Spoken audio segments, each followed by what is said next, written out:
welcome to you all. Today I am going to discuss dissolution of partnership. So, what is dissolution of a partnership? Dissolution of partnership means termination of partnership relation. It means when a partnership dissolved, the legal relation that subsisted between the partners comes to an end. It means, for example, there are three partners A, B, and C. When C will retire, the relationship that subsisted between A, B, C will come to an end without affecting the continuation of business. Next, dissolution of firm. Section 39 of Partnership Act 1932 provides that dissolution of partnership between all the partners of a firm is called dissolution of firm. It means when the relationship between all the partners comes to an end and the business is also discontinued. That is called dissolution of firm.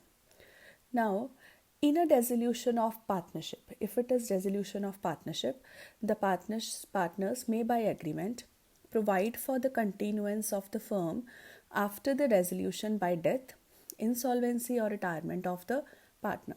So in case of dissolution of partnership, the firm is reconstituted without dissolving the business.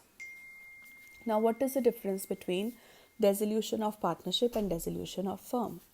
Dissolution of partnership. It involves change in the relationship between the partners without affecting the continuity of business.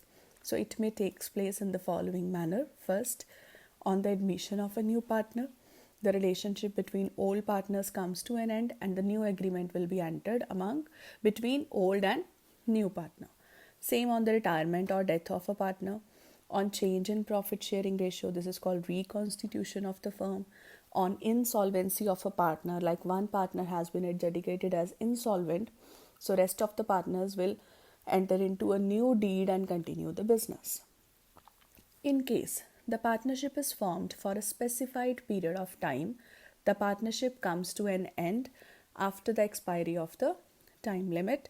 And similarly, if it has been formed for a particular venture, then upon the completion of the venture, in this case, the partnership will dissolve. When a partnership is dissolved due to any of the discussed reason, the legal relation subsisting amongst the partner comes to an end, but the business of the firm continues to be carried on in the same manner and there is no dissolution of the firm.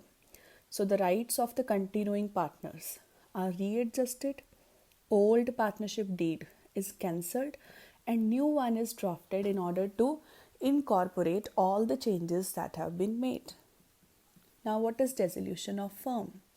Dissolution of firm means winding up of the business in partnership. It involves complete breakdown of the relationship among all the partners and the dissolution of partnership between all the partners of a firm. So it results in discontinuance of the business in partnership and necessarily involves dissolution of partnership. Now, what is the difference between dissolution of partnership and dissolution of firm? First, continuation of business. In case of dissolution of partnership, in which there is only a change in the relationship, the business will continue, so it does not affect the continuation of business. But dissolution of firm involves discontinuance of the business, termination of relationship. In case of dissolution of partnership, there is only a change in the relations of the partners due to admission of a partner or retirement of a partner or death of a partner. But in case of dissolution of firm, it involves complete breakdown of partnership relation between the partners. Consequences. Dissolution of partnership involves reconstitution of the firm. The firm is reconstituted and we have to revalue the assets and liabilities. So for this purpose, we have to prepare revaluation account. But in case of dissolution of firm, the business is wound up and we have to realize our assets and pay off the liabilities. So for this purpose, we have to prepare realization account. Order of court. Dissolution of partnership is not ordered by court, but dissolution of firm may be ordered by the court. Scope. The dissolution of partnership is narrow in scope, so it does not necessarily involve dissolution of firm. But dissolution of firm is broader, so it involves dissolution of partnership. Number of times. Dissolution of partnership can take place a number of times, like a partner may be admitted or retired, etc., or it may be reconstituted a number of times. But dissolution of firm takes place once in the lifetime of the firm. Closure of books. Dissolution of partnership does not require closure of books of accounts because the business is continued. But dissolution of firms require the closure of books. Next, modes of dissolution. Now there are two ways. First is by the order of the court or without the intervention of the court.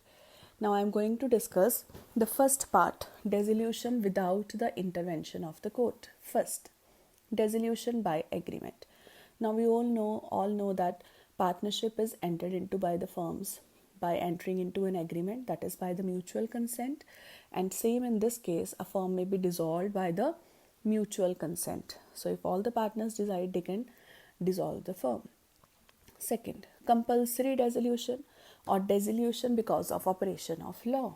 First, when all or all except one, when all partners or all excepting the one partner has become insolvent, so they cannot act as partners, the firm is bound to dissolve.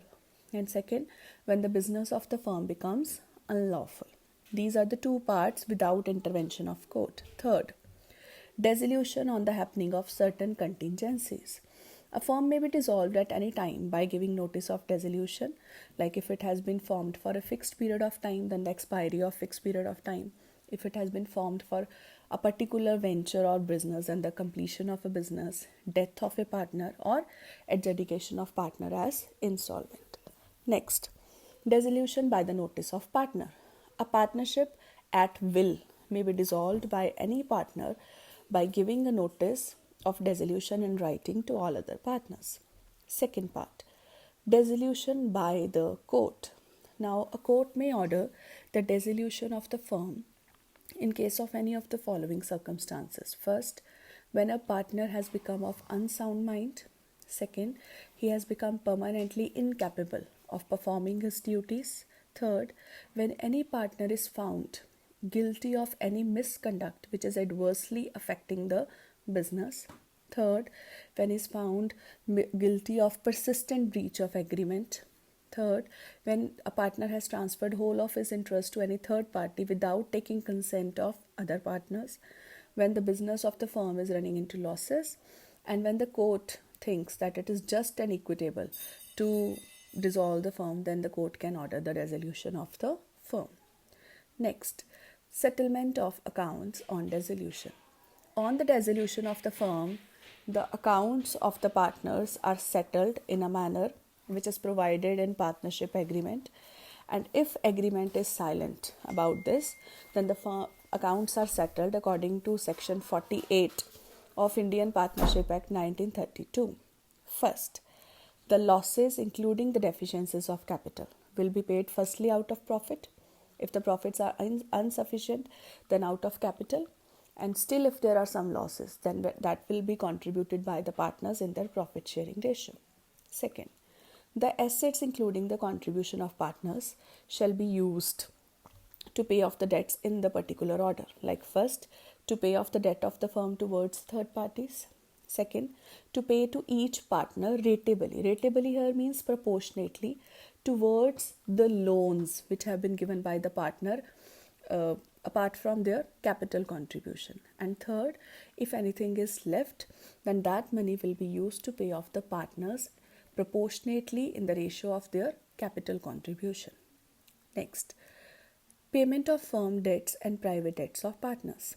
The property of the firm shall be applied first to pay off the debts of the firm, and if there is any surplus, then it will be divided among the partners as per their claims, and then it can be used for paying their private liabilities.